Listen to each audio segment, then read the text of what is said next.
YS మృతికి సోనియా గాంధీ కారణం. AP అధికార పార్టీకి చెందిన ఇద్దరు ముఖ్య నేతలు చేసిన ఈ కామెంట్స్ తెలుగు రాష్ట్రాల్లో షేక్ చేస్తున్నాయి. ఈ వ్యాఖ్యలు ఏపీలో సరికొత్త చర్చకు దారితీశాయి.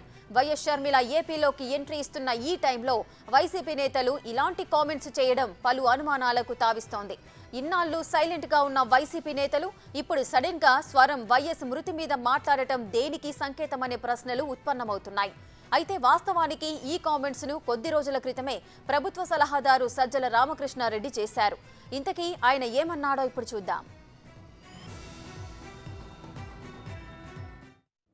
ఆ రోజు నుంచి రాజశేఖర రెడ్డి గారి మరణం మీదే డౌట్స్ ఉన్నాయి కాంగ్రెస్ దానికి సంబంధించి. దాని తర్వాత వచ్చిన పరిణామాలలో జగన్మోహన్ రెడ్డి గారి మీద పెట్టిన తప్పుడు కేసుల్లో కానీ ఇటు టీడీపీ కాంగ్రెస్ కలిసే చేసాయి. ఆ రోజు నుంచి రాజశేఖర రెడ్డి గారి మరణం మీదే డౌట్స్ ఉన్నాయి కాంగ్రెస్ దానికి సంబంధించి. దాని తర్వాత వచ్చిన పరిణామాలలో జగన్మోహన్ రెడ్డి గారి మీద పెట్టిన తప్పుడు కేసుల్లో కానీ ఇటు టీడీపీ కాంగ్రెస్ కలిసే చేసాయి. విన్నారుగా, సజ్జల కామెంట్స్ చేసిన కొద్ది రోజులకు డిప్యూటీ సీఎం నారాయణస్వామి అదే తరహా కామెంట్స్ చేశాడు. వైఎస్ఆర్ మృతికి కాంగ్రెస్ అగ్రనేత సోనియా గాంధీ కారణమన్నారు. ఇదే రేవంత్ రెడ్డి ఆమె పెద్ద మనకందరికి కూడా ఇష్టమైన వ్యక్తి షర్మిలమ్మ, ఆమెని నోటుకు వచ్చినట్టు తిట్టినాడు. ఎఫ్ఐఆర్లో రాజశేఖర రెడ్డి చనిపోయినా కూడా సోనియా గాంధీ చంద్రబాబు కలిసి రాజశేఖర రెడ్డిని చంపేసినారని ఇదే మనుషులంతా ప్రతి ఒక్కరికి కూడా తెలియపరిచినాము. రాష్ట్రం అంతా తెలుసు, దేశం అంతా తెలుసు. ఎఫ్ఐఆర్ కూడా కట్టినారు ఆయన పైన, ఆయన మన రాజశేఖర రెడ్డి పైన. కానీ జగనన్నను కూడా 14 సంవత్సరాలు పెట్టినారు. కానీ ఈరోజు బాధ ఏమంటే కాంగ్రెస్ కూడా మళ్ళీ చెప్తారు, రాజశేఖర రెడ్డి పోటీ పెట్టుకునే అర్హత కూడా లే. కేవలం జగనన్న ఒక్కడిపైన ఈ తెలుగుదేశానికి చంద్రబాబు అధ్యక్షుడే కాదు, అతను ఆయన బీజేపీ అధ్యక్షుడో కాంగ్రెస్ అధ్యక్షుడో నాకు తెలియటంలా. కారణం ఏమంటే మీకు హైదరాబాద్లో మొన్న జరిగింది ఎలక్షన్. నారాయణస్వామి వ్యాఖ్యలపై కాంగ్రెస్ నేతలు భగ్గుమంటున్నారు. ఆయనపై చర్యలు తీసుకోవాలని పోలీస్ శాఖను ఆశ్రయిస్తున్నారు. నారాయణస్వామి తన వ్యాఖ్యలను వెనక్కి తీసుకోవడంతో పాటు క్షమాపణ చెప్పాలని డిమాండ్ చేస్తున్నారు. ఈ మేరకు బేగం బజార్ పోలీస్ స్టేషన్లో ఫిర్యాదు చేశారు మల్లు రవి. అసత్య ఆరోపణలతో ప్రజలను తప్పుదోవ పట్టించే ప్రయత్నం చేస్తున్నారని ఆరోపించారు. రాజశేఖర రెడ్డి గారి కుటుంబానికి అత్యంత సన్నిహితంగా పనిచేశారు.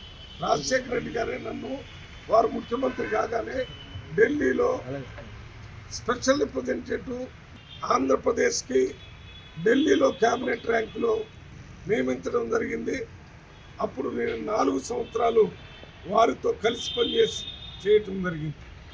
వారు అత్యంత సమర్థవంతమైన గొప్ప కాంగ్రెస్ పార్టీ నాయకుడుగా యాక్సిడెంట్ జరిగేంత వరకు ఆయన కాంగ్రెస్ పార్టీ కోసం నిరంతరం కృషి చేయడమే కాకుండా ఆయన అనేక సార్లు గాంధీ భవన్లో మీటింగ్ పెట్టి ఆయన చివరి కోరిక ఏంటంటే రాహుల్ గాంధీ గారిని ప్రధానమంత్రిగా చూడటమే నా చివరి కోరికని రాజశేఖర రెడ్డి గారు చెప్పారు.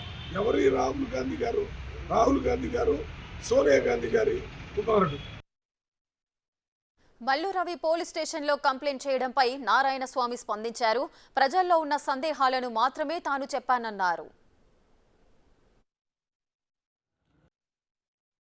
ఈరోజు నేను ప్రత్యక్షంగా అడగకుండా రాజశేఖర రెడ్డి అనే వ్యక్తే లేకుండా పోయింటే, ఆయన ముఖ్యమంత్రి కాకుండా పోయింటే ఈ రాష్ట్రంలో, ఉమ్మడి రాష్ట్రంలో కాంగ్రెస్ బతికుంటుందా? అటువంటి రాజశేఖర రెడ్డి పైనే చనిపోయినాక ఆయన పైన ఎఫ్ఐఆర్ కట్టింది వాస్తవా కాదా? ఇదే సోనియా గాంధీ, ఇదే చంద్రబాబు నాయుడు, ఇదే రాజశేఖర రెడ్డిని కలిసి ఆయన హెలికాప్టర్లో చంపడం ప్రజలకి అందరికీ ఉమ్మడి రాష్ట్రంలో ప్రతి ఒక్కరికి ఆ సందేహం ఉంది. ఆ సందేహాన్ని తీర్చే శక్తి కూడా నీకు కానీ, సోనియా గాంధీకి కానీ, చంద్రబాబు కానీ లేదు. చంద్రబాబు కూడా రాజకీయ భిక్ష పెట్టింది ఎవరంటే రాజశేఖర రెడ్డి గారు. ఇదే రాజశేఖర రెడ్డి ఏ విధంగా హింసించి పొట్టను పెట్టుకున్నారో నీకు తెలియదా? ఇది ఆంధ్రప్రదేశ్లో ఉండే ప్రతి ఒక్క ఇంటికి కూడా తెలిసిన విషయమే. అటువంటి ఫ్యామిలీ పైన ఈ చంద్రబాబు నాయుడు, సోనియా గాంధీ ఏమి తప్పు చేయనటువంటి వ్యక్తి, ఎవరికి భయపడినటువంటి వ్యక్తి.